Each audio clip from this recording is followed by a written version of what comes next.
Good evening. My name is Staff Sergeant Smith, and I'm an Army Reserve recruiter for the United States Army.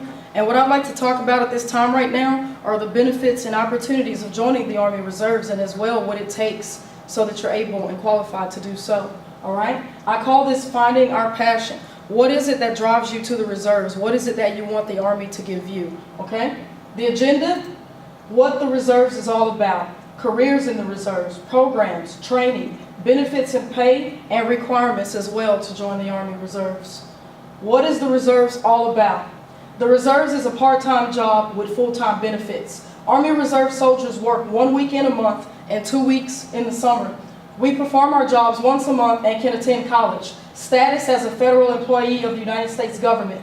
120 different jobs in the reserves, in which this number has greatly increased over the last few years. None of the jobs in the reserves are combat arms related, and no Army Reserve units are designated as combat units. Best of all, you get to pick the training that you want, and it is put in writing, all right? What is the reserves all about? It's not a career in the traditional sense. It's a part-time job to help achieve your personal goals. The only nationwide part-time military service. Serve anywhere and easily transfer units. It takes 1 to 2 days to do an interstate transfer, unless there are some other hiccups or problems.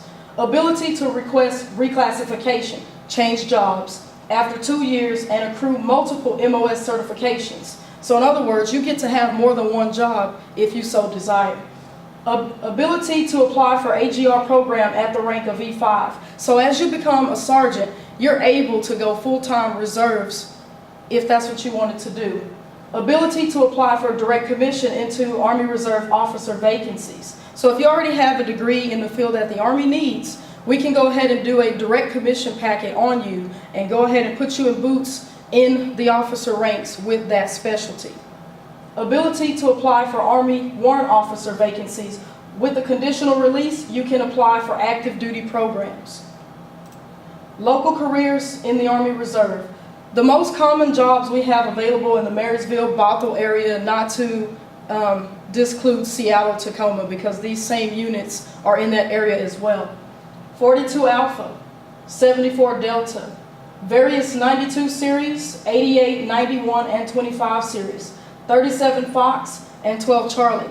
And for those of you who have absolutely no idea what that entails, a 42 Alpha, this is going to be your human resources guy, your personnel administration clerk.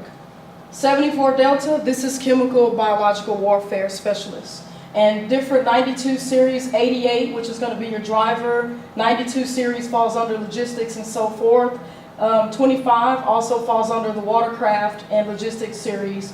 37 Fox is going to be your psychological operations. 12 Charlie, this is going to be your combat bridge crew member. So when you get jobs like this, as far as 12 Charlie, you're looking at becoming an engineer in the civilian sector, as well electricians. They also pick up jobs just from having this military training. All right, moving right along. Different programs.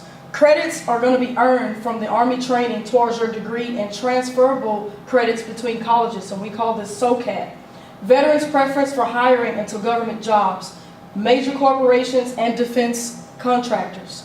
We have HireHeroesUSA.org, Heroes to Hire, or H2H.org, HireOurHeroes.org, USAAJobs.gov, Military One Source, and the ESGR, Employer Support for the Guard and Reserve.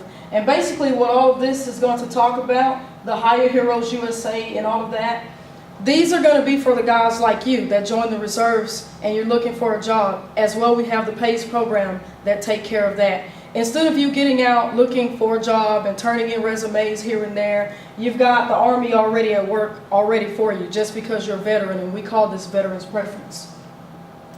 Training. 10 weeks of basic training to become a soldier, in which we should say 2 months, 4 days. And that's going to be your basic training to include your reception battalion, where you'll get your uniforms and dog tags.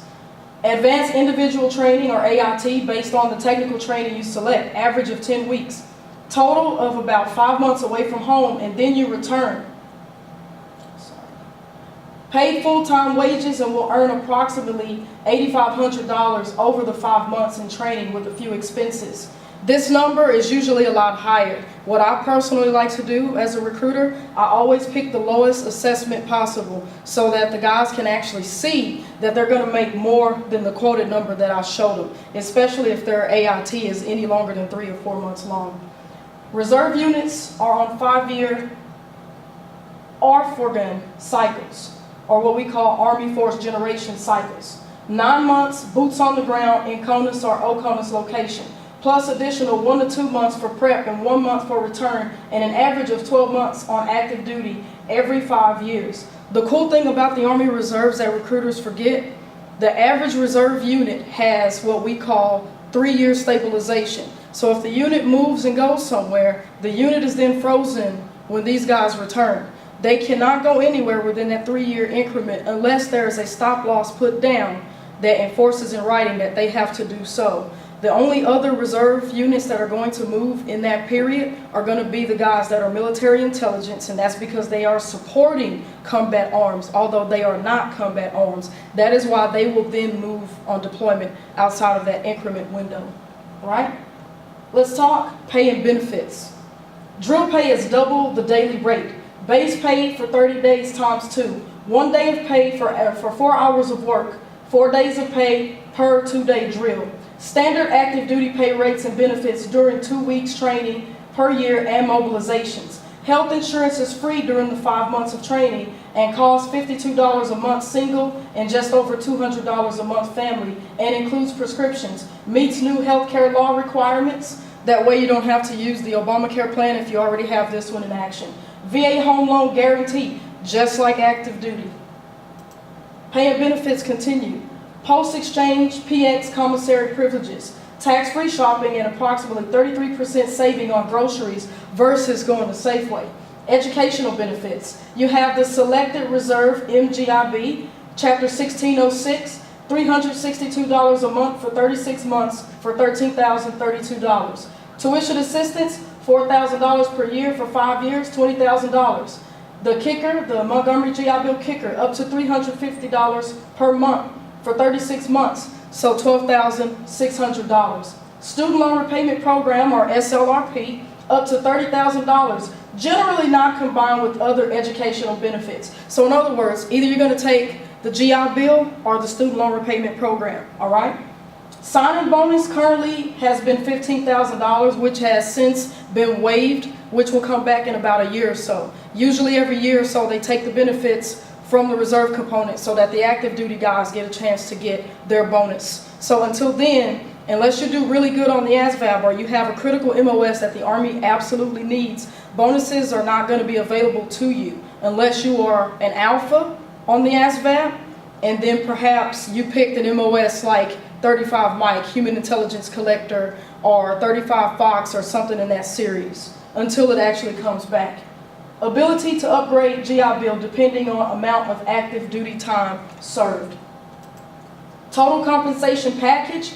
The current offerings for the GI Bill TA, the $350 GI Bill kicker, and the $15,000 bonus, if you qualify for the bonus, is over $60,000 plus pay, or you can get the GI Bill kicker, the tuition assistance, $30,000 student loan repayment, which is over $63,000 plus pay. Note, bonus is taxable, student loan repayment paid over time, and GI Bill is non-taxable, which means the government is going to give you guaranteed dollar amount with no hidden fees and under-the-table deals.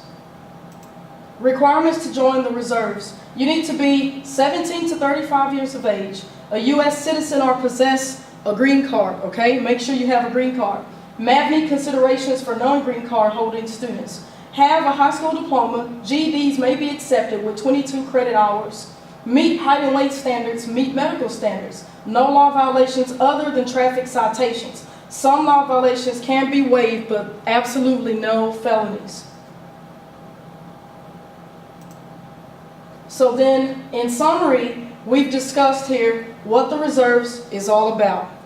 We've then talked about different career fields in the Army Reserves, programs in the Army Reserves, training, benefits and pay, and requirements. So with that being said, I would like to go into further detail with a few other benefits that are not shown on this slide. However, if you have the time and the patience, you can look these things up and you will find out that everything I'm telling you is 100% true. We also have the SMP program, which is for college and scholarships. In order for a reservist to go into this program, they need to absolutely make sure that they have their high school diploma, and GEDs, we need a high school diploma, okay? Once they apply for SMP, they have to make sure that they go to a college that actually offers ROTC. If they go to a college that does not offer ROTC, they cannot use this program, all right? This program has its own benefits available. With that being said, you can get room and board paid for. You have differences between MS 1, 2, 3, and 4, and that's when you're a freshman, sophomore, junior, and a senior in college.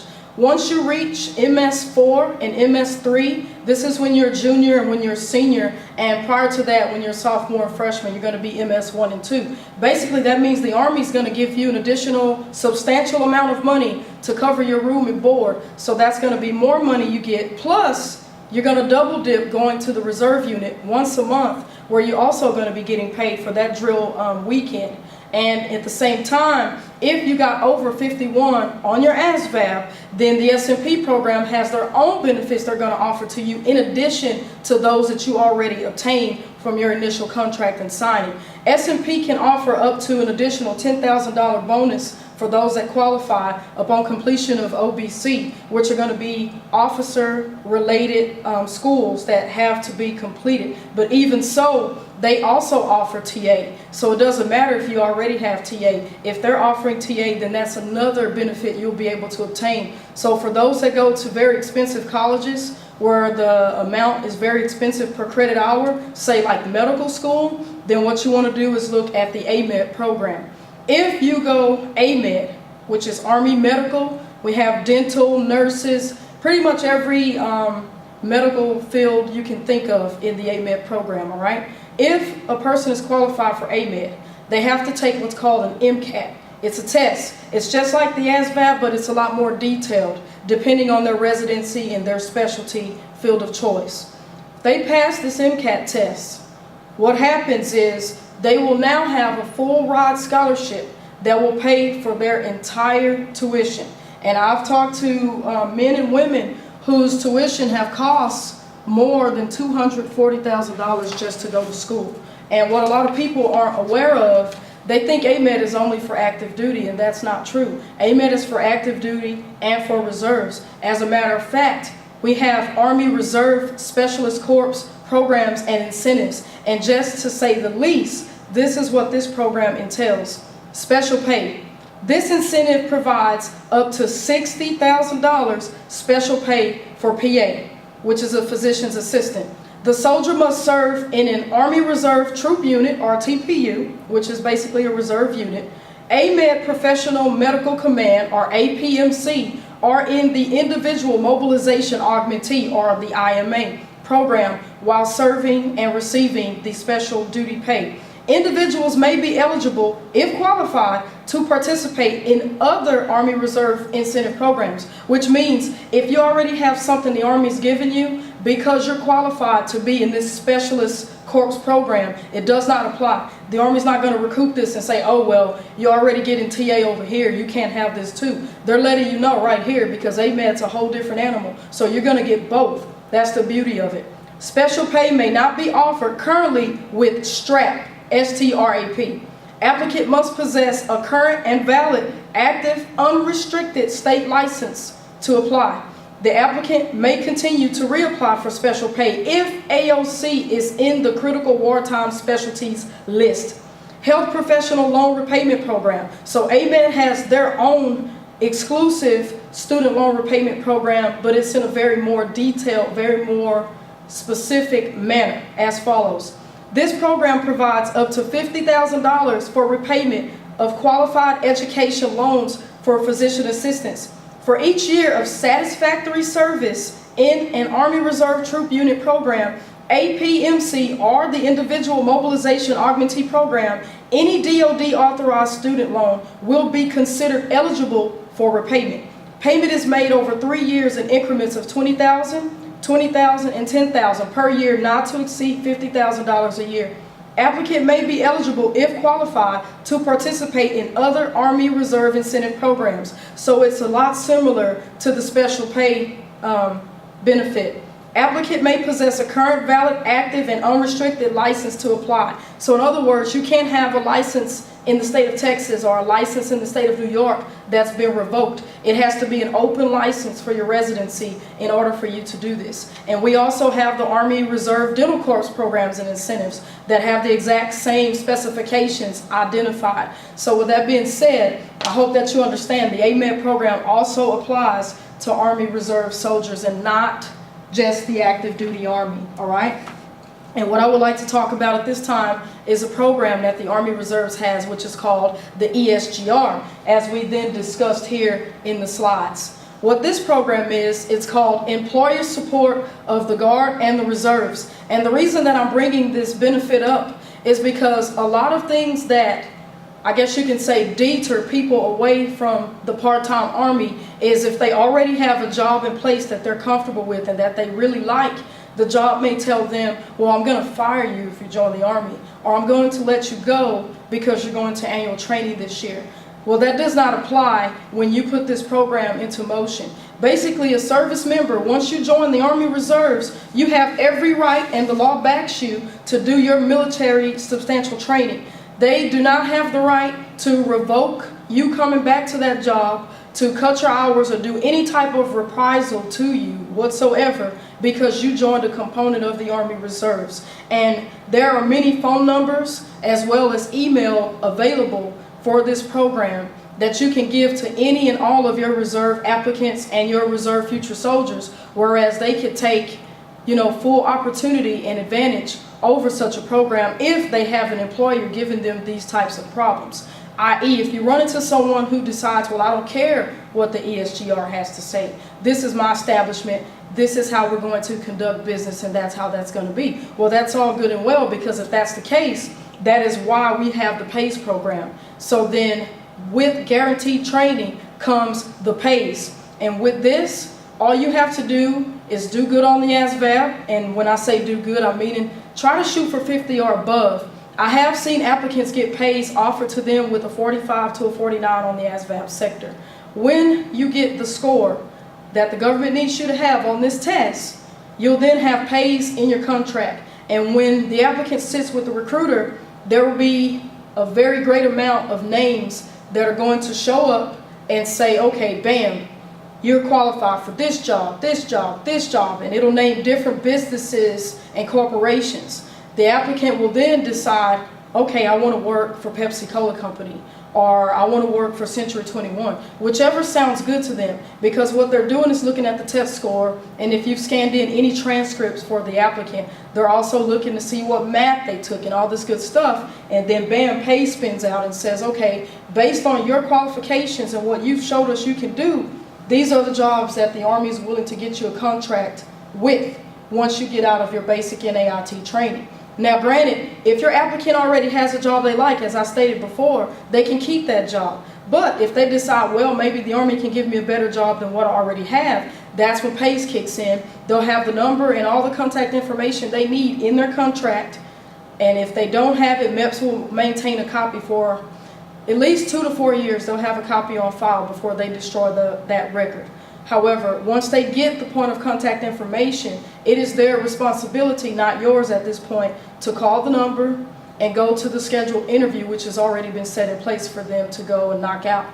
9 times out of 10, they're going to get the job. The only reason I don't say 10 times out of 10 is because you still have to go and maintain a professional demeanor when you go and sit with these businessmen and women that are going to hire you. You can't just go in there with this arrogant, nasty attitude that you're going to get the job because the Army got it for you. It's up to you to get in there and validate the validity of your work ethic, and then 9 times out of 10, they're going to get that job.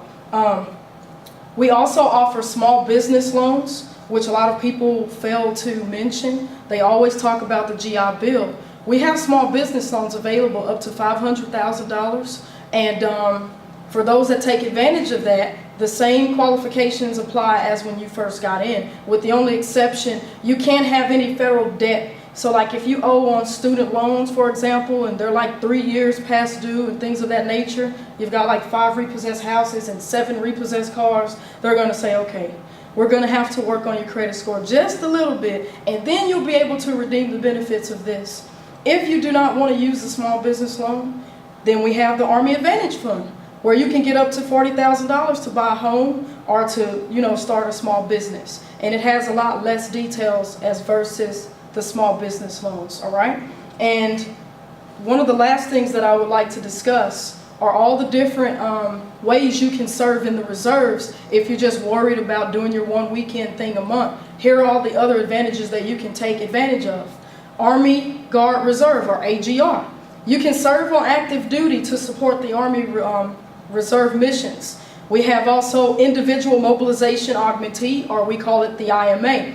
You can serve even if you don't have an Army Reserve unit in your community. You train near home, ready to serve when needed, and you get paid for travel for annual training exercises. We also have the DIMA, or the DIMA, Drilling Individual Mobilization Augmentee, and this is part of the IMA program. However, these reserve soldiers fill important mobilization-specific positions. This service requires extra drills and more days of annual training. Basically, to you tell your applicant, they're going to make more money if they take these options, instead of just saying, well, I don't want to go in the reserves at all because there's not one close to my home. These are all the different avenues of approach that they can go ahead and take. You can look at warrant officer opportunities and the commission officer piece. Whereas if they don't want to do ROTC in college, they can go ahead and put together the packet and go straight OCS, federal OCS, officer all the way. So one of the last things, in addition to the expectations here that I just mentioned, let's talk about specialty schools. A lot of reasons that soldiers, and this is where you can talk about your prior service mission, if you have one.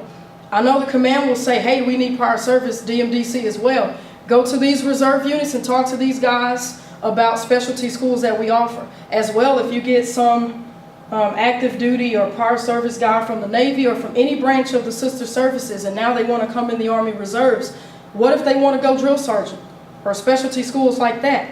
They can do these things in the Army Reserve. I personally left the Army National Guard when I wanted to go to a specialty school, and they pretty much Blue Falcon that for me. They did not allow me to go to drill sergeant school. So I left the Guard, I went into the reserves with full option to go to drill sergeant school, and I did not complete because I got hurt. Other than that, they gave me the opportunity to go. And not only drill sergeant school, but there are so many other schools that are available, specialty schools that you can talk to your applicants about that are going to be afforded to them as taking this option of service. So with that being said, when I wrap up, I just want you guys to understand we have so many available benefits besides just the Montgomery GI Bill. You can let these guys know if they love Washington or if they love the surrounding area, we can put them places close to home. If they wanted to leave here and move to New Jersey or to New York, as a reserve recruiter or even active duty doing a reserve, it doesn't matter. You have the full oblige to go in the system and put that applicant in any reserve unit in America. So it does not have to be exactly where you are, Washington, Texas, or wherever. It could be anywhere. So just keep that in mind. And again, to recap, I'm Staff Sergeant Smith, and I hope that this has answered your questions. And that's all I got for you. Have a good day.